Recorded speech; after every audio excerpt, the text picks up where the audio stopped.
પોલીસનો રૂઆબ, પોલીસની દાદાગીરી અને પોલીસની એક્શન એ આપણે અનેક કિસ્સાઓમાં જોઈ, પરંતુ કેટલીક બાજુ સિક્કાની બીજી બાજુ પર જોવા જેવી છે કે પોલીસમાં પણ માનવતા હોય છે. પોલીસ પણ એક માનવતાની દ્રષ્ટિએ અનેક સેવાકીય કાર્યો કરતા હોય છે, અનેક ઉમદા કાર્યો કરતા હોય છે. અકોટા પોલીસ સ્ટેશનના સ્ટાફની એક સેવાકીય કાર્ય, એક માનવતાનું ઉત્તમ ઉદાહરણ સામે આવ્યું છે. એક 70 વર્ષીય માજી કે જેઓ શહેરના દિવાળીપુરા વિસ્તારમાં રહે છે. આ 70 વર્ષીય માજી, જેઓનું નામ હંસાબેન, અને આ હંસાબેનનો મૃતદેહ તેઓના ઘરમાં મળી આવ્યો. મૃતદેહ મળતાની સાથે પોલીસે તપાસ હાથ ધરી કે આમના પરિવારમાં કોણ છે, પરંતુ પરિવારના કોઈ પણ વ્યક્તિનો અતોપતો ન લગતાની સાથે સમગ્ર જે અંતિમ સંસ્કાર છે, આ 70 વર્ષના હંસાબેનના અંતિમ સંસ્કાર એ અકોટા પોલીસ સ્ટેશન દ્વારા કરવામાં આવ્યા છે. એટલે કે પોલીસના સ્ટાફ દ્વારા કરવામાં આવ્યા છે. પોલીસ સ્ટેશનનો જે સ્ટાફ, અકોટા પોલીસ સ્ટેશનના સ્ટાફની આ સેવાકીય એક માનવતાની મહેક ઊભી કરે તેવી એક કાર્ય કે જેને બિરદાવવા લાયક છે. આ મૃતદેહ પર કબજો મેળવી અને ગોત્રીના ફોરેન્સિક ડિપાર્ટમેન્ટને આપ્યું છે. ગોત્રી ફોરેન્સિક ડિપાર્ટમેન્ટના હેડ હિતેશભાઈ, જેઓએ આભાર પણ વ્યક્ત કર્યો છે. સાથે જ અકોટા પોલીસ સ્ટેશનના સેવાકીય કાર્યને બિરદાવ્યું પણ છે કે જે 70 વર્ષીય હંસાબેન, જેઓ ઘરમાં એકલા રહેતા હતા, દિવાળીપુરા ખાતે તેઓનું ઘર, અને આ ઘરમાં મૃતદેહ મળ્યો તો અકોટા પોલીસે તપાસ હાથ ધરીને તપાસ હાથ ધરતાની સાથે તેઓના કોઈ પણ પરિવારનો અતોપતો ન મળતાની સાથે જાતે જ, એટલે કે અકોટા પોલીસ સ્ટેશનના સ્ટાફે જાતે જ અંતિમ સંસ્કાર સુધીની તમામ ક્રિયાઓ કરી છે. એટલે કે માનવતાનું ઉત્તમ ઉદાહરણ પૂરું પાડ્યું છે.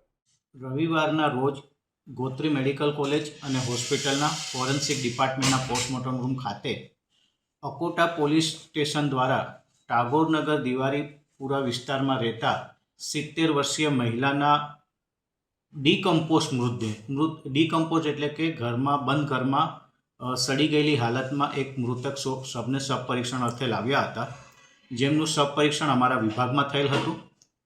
તેમના કોઈ નજીકના સગા સંબંધી ન મળતા 3 દિવસ માટે અમે તેમને કોલ્ડ સ્ટોરેજમાં રાખેલ હતી બોડી, પરંતુ તે અત્યંત ડિકમ્પોઝ હાલતમાં હોવાથી અકોટા પોલીસ સ્ટેશને તેમના સગાવાલા જોડે વાતચીત કરી, પણ કોઈ સગાવાલા હાજર રહી શકે તેમ ન હતા, જેથી કરીને અકોટા પોલીસ સ્ટેશનના પોલીસ કર્મચારીઓ દ્વારા પોતે સ્વજન બની અને તેમનો અંતિમ સંસ્કાર કરેલ છે.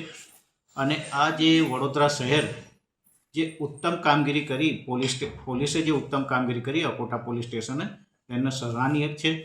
અને જેમનું કોઈ નથી હોતું, જેમને અંતિમ સંસ્કાર કરવાના હોય છે, આવા સમયે સ્વજનની એક ભૂમિકા ભજવી છે, તેના માટે વડોદરા પોલીસ તેમજ સાથે સાથે ગુજરાત સરકારનો અને ગુજરાત પોલીસનો પણ આભાર માનું છું. સર, માનો છો અકોટા પોલીસે જે જિમ્મો હાથમાં લીધો છે, એક માતા પિતા તરીકે એમનું ફરજ નિભાવી રહ્યા છે કે ફેમિલી તરીકે ફરજ નિભાવી રહ્યા છે? અકોટા પોલીસ સ્ટેશને જે ઓલરેડી સબ ડીકમ્પોઝ હતું, એટલે કે સડી ગયેલું હતું, એ સબને અમે લોકોએ કોલ્ડ સ્ટોરેજમાં 3 દિવસ રાખ્યું અને 3 દિવસ સુધી એમને તમામ તપાસ કરી અને ત્યારબાદ છેલ્લે કાયદાકીય રીતે તમામ કાગળ પેપરવર્ક પતાવી અને આજે એમને અંતિમ સંસ્કારની પ્રક્રિયા કરી છે.